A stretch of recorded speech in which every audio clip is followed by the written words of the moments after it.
Sir ఇస్తే చేస్తే పురుగులు ఉన్నవి ఎన్నిసార్లు కడిగినా పురుగులే ఉంటావని చెప్పిన ఇంటలేడు. 40 కిలోల పోగండికి 60 కిలోల బియ్యం పోపించిండు. అయితే లేదు సార్ అంటే కూడా ఇంటలేడు. వేయాలమ్మా అని అన్నాడు.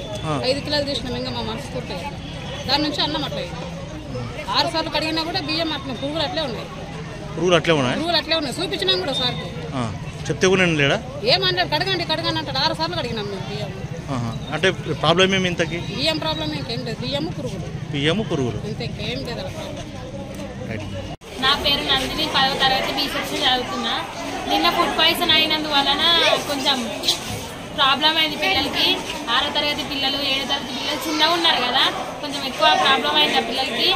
అంటే నిన్న అయినందుకు నిన్న బియ్యం అద్దె ఉండే, మళ్ళీ మధ్యాహ్నం వండిండ్రు కానీ మళ్ళీ అదే రిపీట్ అయింది. మళ్ళీ ఇప్పుడు 4 అవుతుంది టైము, అదే వండి మళ్ళీ చిట్టం రమ్మోండి సార్ గారు మళ్ళీ తెప్పించారు బియ్యం రైస్ తెప్పించి ఇప్పుడు చేపించారు. టైం 4 అవుతుంది. ఇప్పుడు తింటుండ్రు పిల్లలు. మధ్యాహ్నం ఎందుకు తినలే? మధ్యాహ్నం పురుగులు వచ్చినందుకు తినలేదు సార్. అందరికి వచ్చినాయి. కింద ఫుడ్ బ్యాగ్ల వల్ల చాలామంది హాస్పిటల్ గురయ్యారు కదా.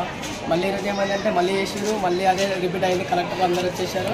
మళ్ళీ సేమ్ అదే రిపీట్ అయింది. మళ్ళీ రిపీట్ చేసిరు. మళ్ళీ అదే విధంగా ప్లేట్లో పురుగులు రావడం అవి రావడం జరిగింది. అందువలన ఈరోజు సార్ మళ్ళీ ఏమన్నారు, చిట్టన్ రామోరెడ్డి సార్ అని చెప్పించేసారు. ఎవరు తెచ్చారు? చిట్టన్ రామోరెడ్డి సార్ తెప్పించారు సార్ రైస్. ఇప్పుడు చేపిస్తున్నారు సార్. దీనివల్ల మీరు అన్నీ తెలుసుకొని పరిష్కరించాలని కోరుతున్నాం సార్. ఇంతవరకు టైం 4 అవుతుంది కదా, తినలేదు సార్. ఇప్పుడు ప్రజెంట్ ఆకలి ఉన్నారు. మళ్ళీ సార్ చిట్టన్ రామోరెడ్డి సార్ తెప్పించిండు. ఇప్పుడు ప్రజెంట్ రైస్ చేసేది సార్ తినడానికి అన్నారు. నా పేరు నాని, నేను 6th క్లాస్ చదువుతున్నాను. ఈరోజు మధ్యాహ్నం భోజనం ప్రకటించడం వల్ల పురుగులు వచ్చాయి. అందులో పురుగులు బియ్యం కావడంతో పిల్లలు ఎవరు తినలేదు, నేను కూడా తినలేదు. అందుకే మళ్ళీ అన్నం చేయాలని చెప్తున్నాం. కానీ ఇంకా టైం 4 అవుతుంది, ఇంకెవరు చేయలేదు. ఆకలిస్తుంది. నిన్న కూడా ఫుడ్ పాయిజన్ జరిగింది కదా మీ స్కూల్లో, ఏం జరిగింది? అన్నం గుడ్డు తినడం వల్ల జరిగింది సార్.